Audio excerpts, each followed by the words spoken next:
This week's Four Questions Journalist Spotlight is brought to you by Leff's Atlanta Media, Atlanta's best journalist database. Subscribe at leffsatlantamedia.com. Welcome to the next edition of our Four Questions Journalist Spotlight. Today we're going international. We have Gus Valdes from CNN Espanol with us from the global headquarters of CNN Espanol here in Atlanta. Morning, Gus. Actually, it's the world headquarters from my shed. This is the home studio. The new headquarters are a lot nicer than this backyard mess I have here, but it works and gets the job done.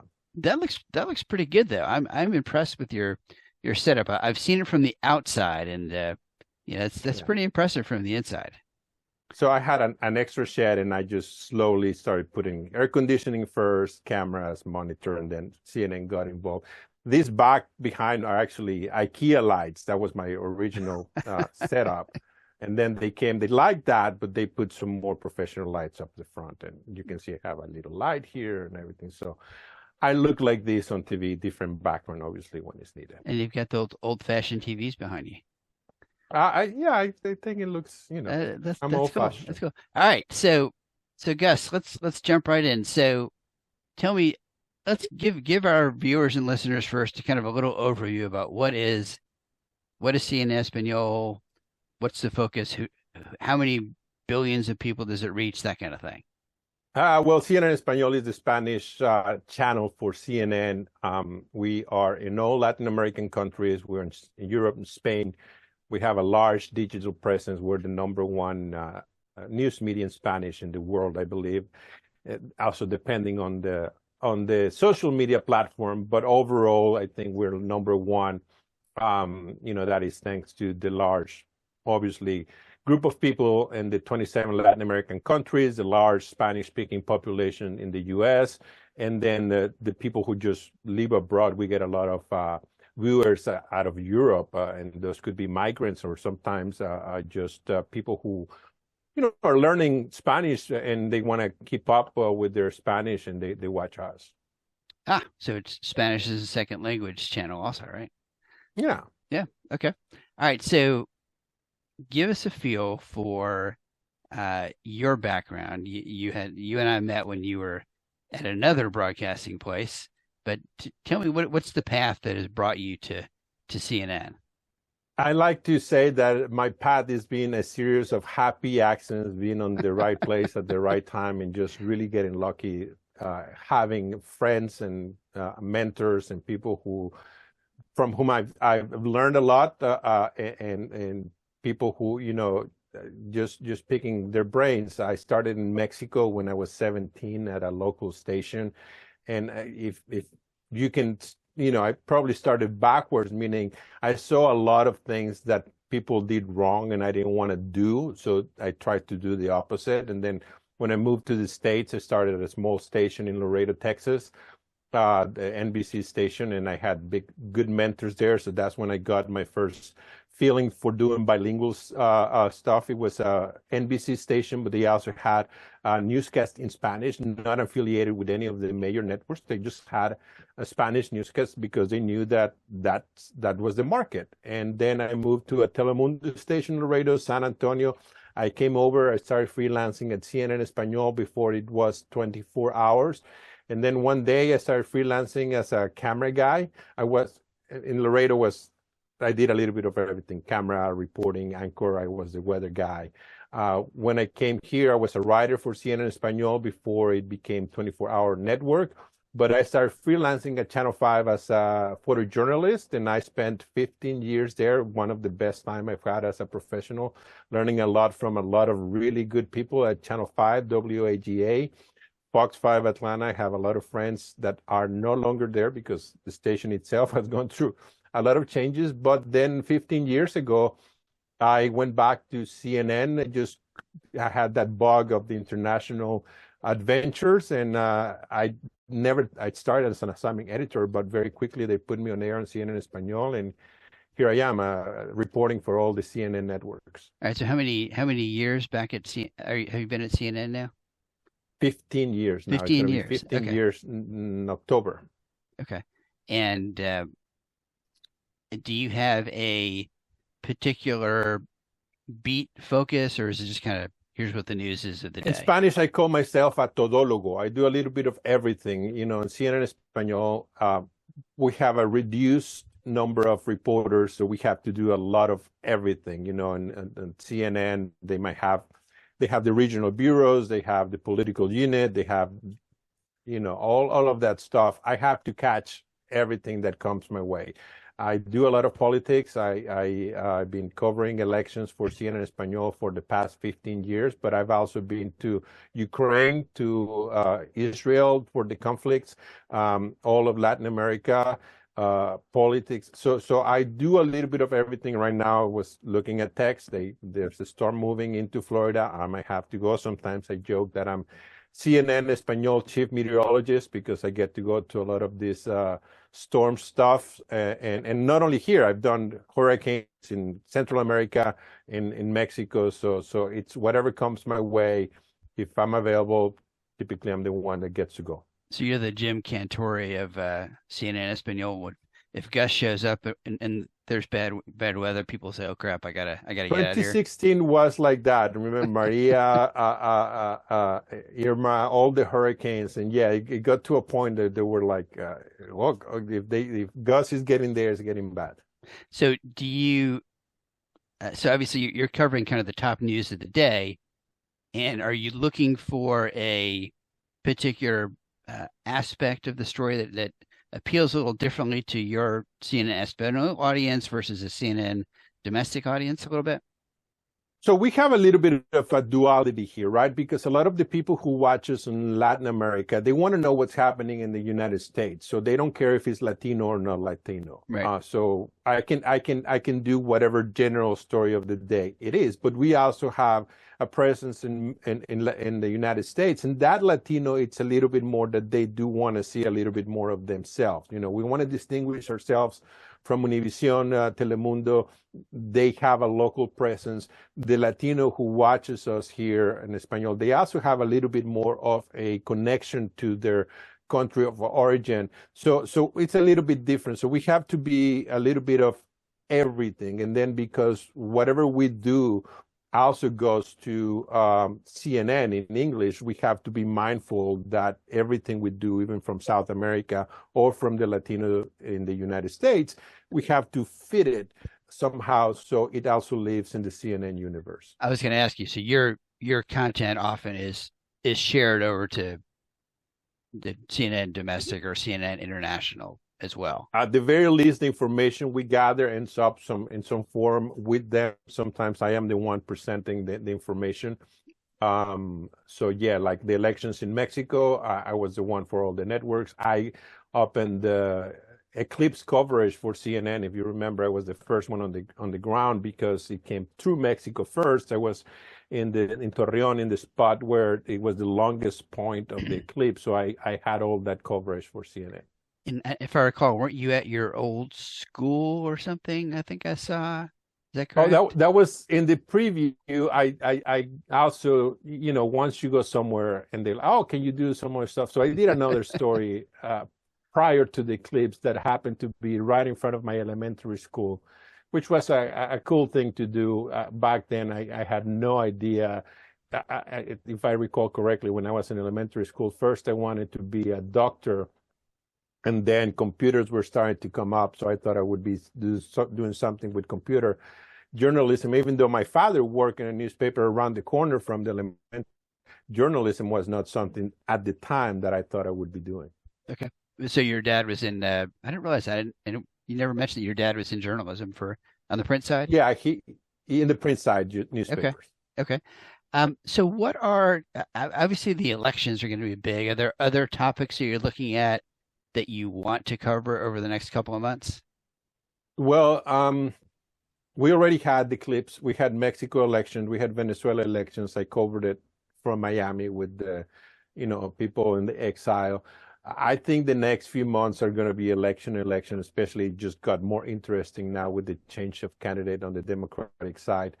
And actually that also changes the focus of the stories I was planning. I really have to change the whole thing because we had been seeing a dynamic in which Donald Trump was making big gains with Latinos. So now I have to readjust to see what the new reality is. And also the states that I had planned on visiting might be changing. I might actually have to add some states and change from another ones. So yeah, I'm adjusting the planning right now. Okay. Yeah, I mean, and I think that the Harris candidacy kind of changes, where the swing states and whoever she picks as her VP candidate is going to affect where folks are going. Seems she may be going for the governor of Pennsylvania, according to folks that I've been talking to, but never say for sure until you know in this political climate. I wouldn't discount a Pete Buttigieg surprise. That'd be interesting. That would be very interesting. All right, so that's the work part of this. So let's talk about Gus a little bit. So what's the coolest thing about Gus that people might not know about? That I do what I like. I mean, I think it might sound like a cliche, but I get paid to do what I like to do. When I was a kid, I remember the first time I got into I got the news bug. There was a newsman from Mexico who said, that he was in the business because he gives you access. And I think that's what drives me to go and meet people, get to places that very few people get to do. And that I enjoy it. So I think that I was just at the National Association of Hispanic Journalists, and they were showing my work. And I think that now that the new generations get to see what I do, especially live, not so much the packaged product, but the live walk and talk, talking to people, I think that's what kind of like gets me. Okay. Makes me a little different. And to me, that's the cool part. That's a cool Gus. All right. And okay, so lightning round here. So what's either the last book you've read or the last podcast you listened to? And the podcast podcast can't be a CNN podcast. No, I know. Let me get the name, because what I do is I do audiobooks and I get whatever is available from the library, and I just happen to get the last one. I'm pretty bad with the names, but it was called The Teacher, and it was kind of like a mystery. It was a quick listen, not necessarily the best Pulitzer Prize winning, but it got me. Especially I started listening to it on the drive back from Miami. So I do a lot of audiobooks. Okay. All right. Favorite local restaurant? It's kind of weird, but it's called Taco Veloz on Buford Highway. They have really good barbacoa tacos, and just go there and get something quick, a couple of tacos on the way to some place, and it's something my son likes a lot too. So it's a good spot to just go and do a quick bite. All right, tell me the name of Taco Veloz, Veloz. It's on Buford Highway between I can't remember. Okay, I'll Google it. I think I might have been there. I may have been there before. Okay. It's a shack. And it's not even a restaurant. It's just like a shack. They do more drive-through than sit down. All right. Well, it sometimes doesn't matter what it looks like, it's what it tastes like, right? Exactly. All right. Favorite guilty pleasure? I think when I cook a lot, so I don't have like something, but ice cream. I have to go and get ice cream a few times a week. I make an ice cream run. All right, good. What's your go-to ice cream place? I'm sorry? I go to Brewster's, which is not far from where I live. And when my son feels like a Dairy Queen, I just do that. Okay. Actually, QT also has, I just found out they have really good, cheap Sunday for like $1.50. So I've done that a couple of times. We just had a Andy's, what's it called? Andy's custard open near us. I tried it. It was like a big serving. It was a lot of ice cream, and I think they only had Yeah. It is a big Frozen serving. yogurt is another one. Frozen yogurt, sometimes when I'm on the road and I just had a long day and I just want something quick before dinner, I might do a frozen yogurt thing. Or when you don't have time for dinner, you just do a big frozen yogurt with lots of crap on Yeah. top, right? Yeah. Yeah.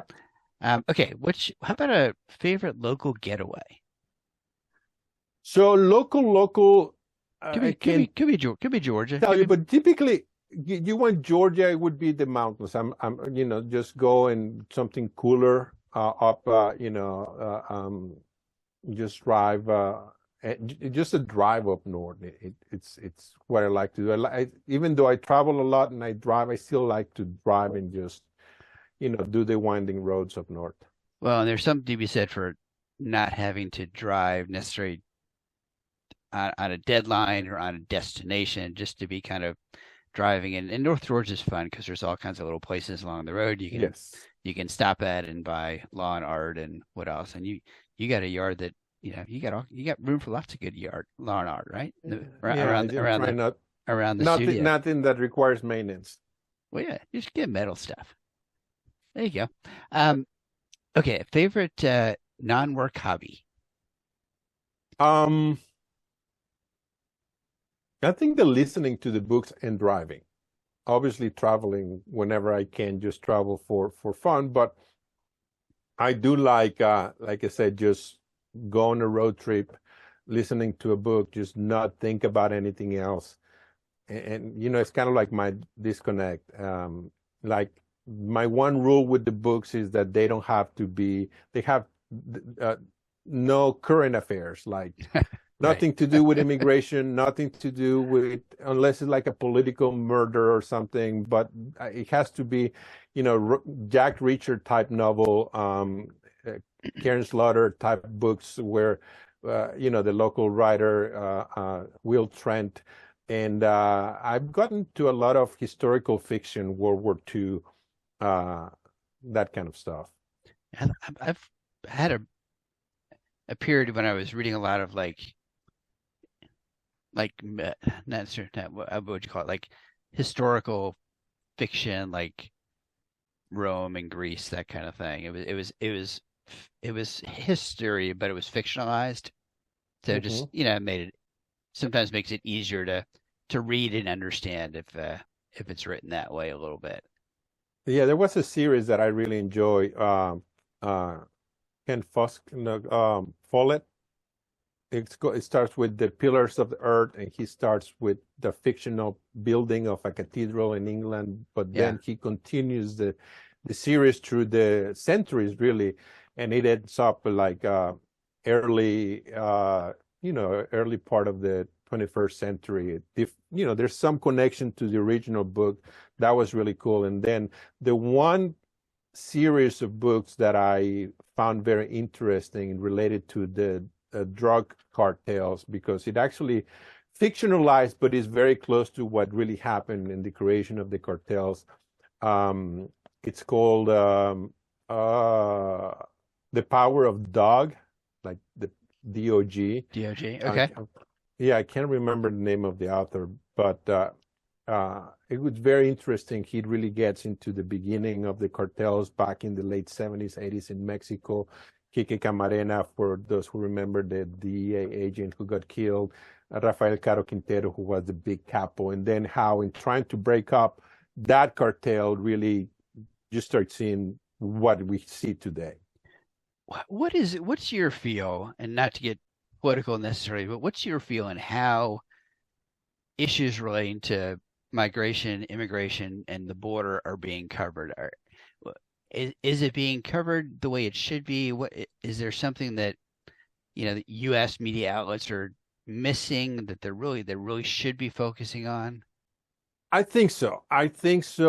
Because for the past, especially 12 years, we have focused on immigration as if it's poor people coming in, which is true, right? I've been to the border with Mexico. I've seen it in Central America. These are people who are desperate to get to to the United States. So we saw it 8 years ago, especially with Trump, and he tried to make changes, and people jumped and said, "Oh, you can't do that," and blah blah blah, and armies of lawyers went down to the border to protect the rights of the people coming over. Then Biden comes and he tries to be the anti-Trump, and he gets this big surge, in part because people believe that with Biden things would be different. And then Biden ends up doing the same things that Trump did, but now we don't hear the same complaints because, like, it's like, okay, what's the narrative now?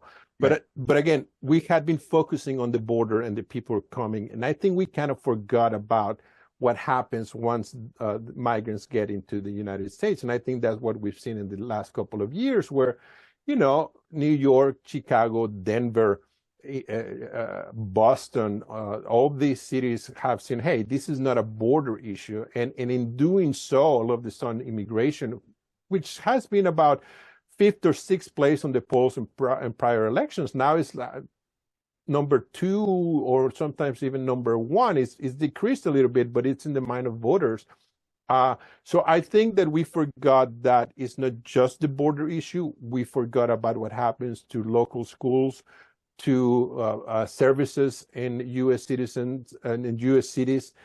So I think that when you shift that, it doesn't mean that you don't pay attention to the problems, the issues that brought the people here. But I think that's where Republicans have been able to change the message and say, hey, it's not that we don't want, although many would agree that, the message is anti-immigrant. The Republicans will tell you they are anti-illegal immigration.